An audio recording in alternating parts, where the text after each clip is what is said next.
మనందరికీ తెలిసినటువంటి విషయమే, చాలా మంది అంబేద్కర్ సంఘాలలో, బహుజన్ సమాజ్ పార్టీలో, వివిధ దళిత సంఘాల్లో పనిచేసినటువంటి సీనియర్ నాయకులే ఈ భారత రాజ్యాంగం ఏర్పడి 75 వసంతాలు పూర్తి చేసుకున్నటువంటి సందర్భం లోపల దేశవ్యాప్తంగా భారత రాజ్యాంగ అమలు సంబంధించినటువంటి రాజ్యాంగ పరిరక్షణ దినోత్సవంగా దేశంలో ఉన్నటువంటి యావత్ బహుజనులందరూ ఈ కార్యక్రమాన్ని పెద్ద ఎత్తున ఊరు వాడవాడలా నిర్వహించుకోవడం అనేటువంటి జరుగుతూ ఉంది.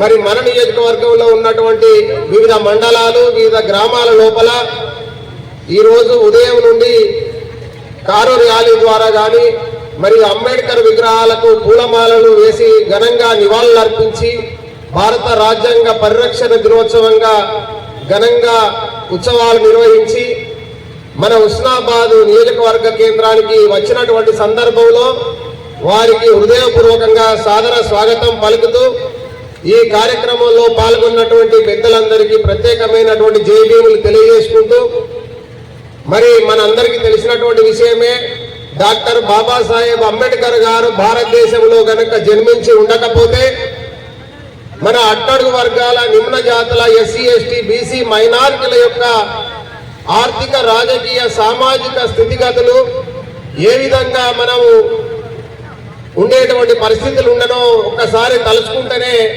మన హృదయం ద్రవించకపోతుంది. మరి ఎన్నో వందల సంవత్సరాలుగా అణచివేతకు, వెట్టి చాకిరికి, బానిసత్వానికి మనం బలైపోయినటువంటి జాతులను మేలుకొల్పి విద్య ద్వారా, విజ్ఞానం ద్వారా భారత రాజ్యాంగంలో సమాన హక్కులను, ఉద్యోగ, రాజకీయ అవకాశాలను కల్పించి మనం ఈ రోజు ఈ స్థాయిలో ఉండడానికి కృషి చేసినటువంటి, తన జీవితాన్ని అంకితం చేసి జీవితాన్ని త్యాగం చేసినటువంటి ఒక మహోన్నతమైనటువంటి ప్రపంచ మేధావి డాక్టర్ బాబాసాహెబ్ అంబేద్కర్ గారు.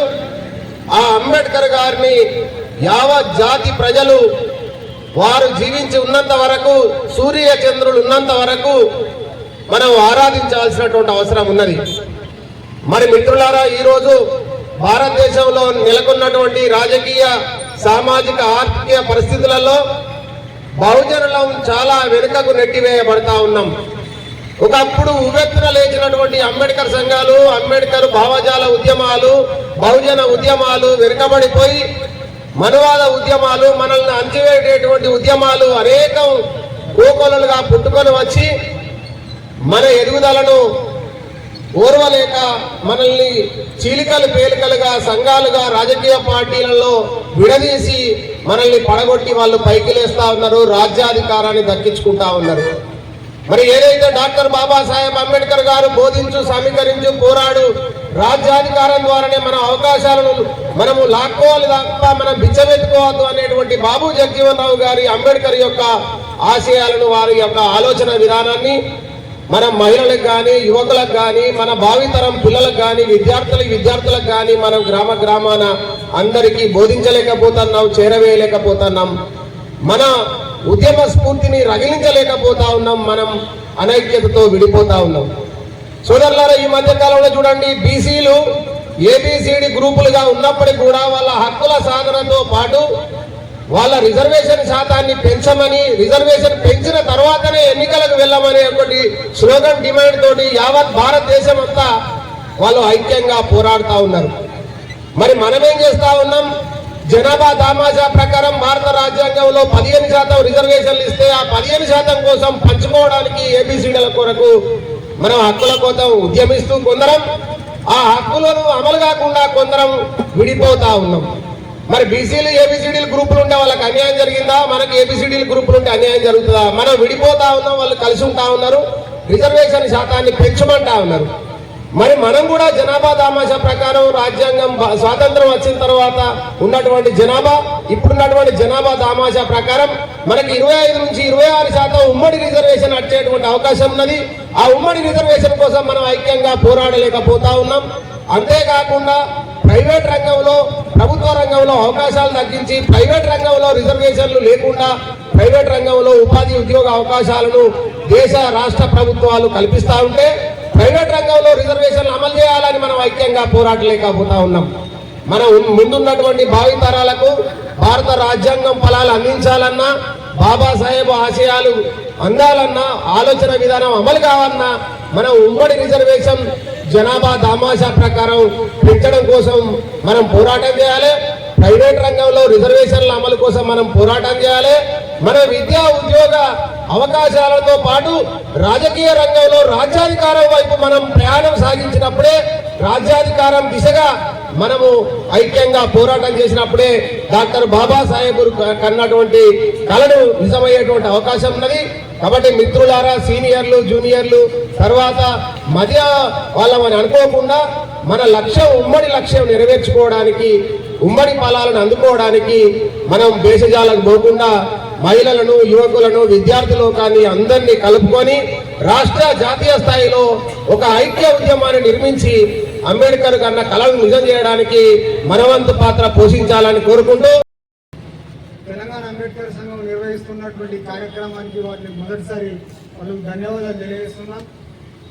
మరి ఈ కార్యక్రమానికి ముఖ్య అతిథిగా విచ్చేసినటువంటి కేడం లింగమూర్తి గారు, మాజీ సర్పంచ్, ప్రస్తుత సిద్దిపేట మరి గ్రంథాలయ సంస్థ చైర్మన్, బొలిశెట్టి శివన్న, మా నవలక్ష్మారెడ్డి గారు, యాగల సాయయ్య గారు, మిగతా కైనాయక్ గారు, తొందూరు ఎల్లయ్య గారు, ఏమాఏం లీడర్లంతా చాలా కీలకమైన వ్యక్తులు ఇక్కడ ఉన్నారు.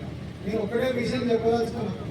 75 సంవత్సరాల తర్వాత భారత రాజ్యాంగాన్ని పరిరక్షించుకుందాం, భారత రాజ్యాంగాన్ని కాపాడుకుందాం, భారత రాజ్యాంగాన్ని కాపాడుండ్రి అని చెప్పి ప్రతిపాడికాడికి వచ్చినామంటే ఈ దేశంలో ఒక దుర్మార్గమైనటువంటి పాలన కొనసాగుతాము. ఇది కార్యక్రమం చేసిన చాలా పెద్ద దురదృష్టం మనం చేయడం. ఇవాళ భారతీయ జనతా పార్టీ కేంద్రంలో అధికారంలో ఉన్నది. 16,50,000 కోట్ల రూపాయలకు లాభాలలో నడుస్తున్నటువంటి మొత్తం విమానాశ్రయాలను, సింగరేణిని, ఎల్ఐసిని, బిఎస్ఎన్ఎల్, ఎయిర్పోర్ట్స్, గ్రౌండ్లు, శీతాపాల్యాలను మొత్తం భారతదేశంలో 75% లాభాలలో నడుస్తున్నటువంటి అన్నిట్లు కూడా ప్రైవేటీకరణ చేసారు. ఎస్సీ, ఎస్టీ, బీసీ మైనార్టీలకు ఆ ప్రైవేటు రంగంలో రిజర్వేషన్ ఉన్నాయి, పోయిన పరిస్థితి ఉన్నాయి. ఇలా దుర్మార్గమైనటువంటి పాలన కేంద్ర ప్రభుత్వం చేయడం జరుగుతూ ఉన్నది. కాబట్టి మనం దాని పట్ల అప్రమత్తంగా ఉండాలి. మనం మతతత్వ పార్టీల పట్ల అప్రమత్తంగా ఉండకపోతే చాలా పెను ప్రమాదం జరుగుతుందని చెప్తూ ఈ అవకాశాన్ని ఇచ్చినటువంటి ఈ రోజు కార్యక్రమానికి ఇచ్చేసినటువంటి పెద్దలు, గౌరవనీయులు, మరి పూజలు మరి సమయం లేదు కాబట్టి ఈ వేదిక మీదున్న వారికి మరి కిందటువంటి గౌరవనీయులు, పెద్దలు, మరి మీటింగ్ వచ్చినటువంటి నా సోదరులందరికీ ధన్యవాదాలు తెలియజేస్తున్నాను. మరి అన్నగారు చెప్పినట్టు ఇంకా మనం రాజ్యాంగ పరిరక్షణ కోసమే పోరాటం చేయాల్సినటువంటి అవసరం ఇంకా అవసరం ఏంటంటే ప్రభుత్వాలు ఒకవైపు మోసం చేస్తా ఉన్నాయి, మరి రిజర్వేషన్ ఎత్తువేస్తా ఉన్నాయి. ఇవాళ ప్రభుత్వంలో మరి అంబేద్కర్ రాసినటువంటి రాజ్యాంగం లోపల రిజర్వేషన్ పొందేటువంటి ఎమ్మెల్యేలు, ఎంపీలు, మరి గౌరవనీయులు, ఉద్యోగస్తులు, ఐఏఎస్, ఐపీఎస్, మరి వీళ్ళంతా నిద్రపోతా ఉంటారంటే ఈ నిరుద్యోగులు ఈ కార్యక్రమాలు చేస్తా ఉన్నారు. మిత్రులారా, దయచేసి ఓ రిజర్వేషన్ లాభాలు పొందేటువంటి ఓ రాజకీయ నాయకులారా, ఓ ఉద్యోగస్తులారా, ఈ నిరుద్యోగుల ఈ సమస్యలను, ఈ నిరుద్యోగ చేసే కార్యక్రమాలను మీరు మీకున్నటువంటి అధికారాలతోటి అడిషనల్ గా గవర్నమెంట్ చేసే విధంగా ఒక జీవో తీసుకురావాలని తెలియజేస్తూ ఈ అవకాశం ఇచ్చారు. 75వ భారత రాజ్యాంగ సంరక్షణ పాదయాత్ర మరియు సదస్సుకు వారి ప్రయత్నంలో భాగంగా ముడ్డికి ముంతగట్టి నడుముకు ఆకులను చుట్టుకొని ఎదురు పడితే గుర్రాల డెక్కలతోటి చంపినటువంటి ఆ సమయం, ఆ సందర్భం నుండి 2 సంవత్సరాల 11 నెలల 18 రోజులు కష్టపడి భారతదేశంలో 7 సభ్యులతో కూడుకున్నటువంటి రాజ్యాంగ నిర్మాణంలో ఉన్నటువంటి 6 పనిని ఒక్కడు అనారోగ్య పాలైనా కూడా, తన కుటుంబంలో ప్రాణాలు పోతున్నా కూడా భారత భవిష్యత్తును నిర్మించాలనేటువంటి ఒక గొప్ప ప్రయత్నం చేసినటువంటి ప్రపంచ మేధావి డాక్టర్ బిఆర్ అంబేద్కర్ గారు. కొంతమంది అనివార్య కారణాలతోటి, కొంతమంది అగ్రవర్ణాల భయంతో వారు పదవుల్లో ఉండి కాలయాపన చేసినా కూడా నాకు ఇచ్చినటువంటి గొప్ప గౌరవాన్ని అనగారిన వర్గాలకు నేను అందించాలనేటువంటి ప్రయత్నంలో తన కన్నీళ్లను చెండచుక్కలుగా మార్చుకొని ప్రపంచ జ్ఞానాన్ని సముపార్జించి 130 దేశాల రాజ్యాంగాలను చదివి తనకు శత్రువైనటువంటి మనస్ఫూర్తిని కూడా ఆకలింపు చేసుకొని బడుగు బలహీన వర్గాలకు ఒక గొప్ప భవిష్యత్తు అందించినటువంటి మహానుభావుడు డాక్టర్ బిఆర్ అంబేద్కర్ గారు. అటువంటి భారత రాజ్యాంగం ప్రమాదంలో పడింది అనేటువంటి ఒక సూత్రం ఇప్పుడు ఆధునిక కాలంలో కనబడుతుంది. బౌద్ధం బుద్ధిజీవుల నుండి ఆదేశ సూత్రాలు, 4 సింహాలు, ప్రాథమిక హక్కులు. ఒక మాట అన్నారు, ప్రాథమిక హక్కులు పరిపూర్ణత సాధించాలంటే ఆదేశిక సూత్రాలు ఈ రాజ్యాంగం ఇక్కడ ఉన్నటువంటి నాయకులు అమలు పరచాలని నొక్కి చెప్పినటువంటి గొప్ప మేధావి డాక్టర్ బిఆర్ అంబేద్కర్ గారు. రాజ్యాంగ పీఠికలో మొట్టమొదటి పదం భారత ప్రజలమైన మేము అన్నాడు తప్ప ఏ ఒక్క వర్ణానికి, ఏ ఒక్క కులానికి, ఏ ఒక్క మతానికి ఆయన చెప్పలేనటువంటి గొప్ప జ్ఞాని ఎవరైనా ఉన్నారంటే బిఆర్ అంబేద్కర్ గారు. కాబట్టి ఇప్పుడు భారత రాజ్యాంగం ప్రమాదంలో ఉంది అని మనము జ్ఞానులమైనటువంటి వివిధ యూనివర్సిటీలకు అయినటువంటి ఈ కాలంలో వస్తుందంటే మేధావులు, జ్ఞానులు, బుద్ధిజీవులు ఏం ఆలోచన చేస్తున్నారో ఒకసారి మనం గమనించాలి.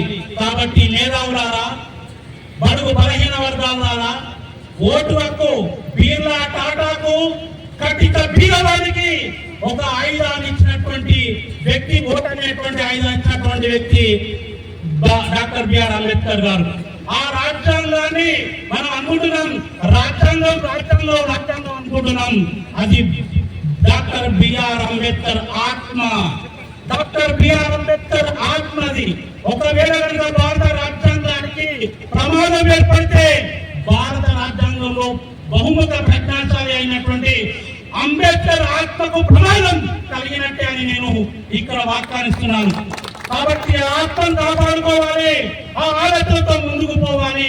భారత రాజ్యాంగం పెద్దవాళ్ళు చెప్పినట్టు భూమిలో సూర్యుడు, చంద్రుడు ఆ యొక్క ఆత్మను భవిష్యత్తుకు తీసుకుపోయేటువంటి సందర్భంలో ఈ బడుగు బలహీన వర్గాల్లో ఉన్నతమైనటువంటి చదువులు అయినటువంటి వాళ్ళు తప్పనిసరిగా దాన్ని కాపాడుకుంటారు అని ఎప్పుడో 1992-85లో నేను చదువుకున్నటువంటి 7వ తరగతి పాఠం.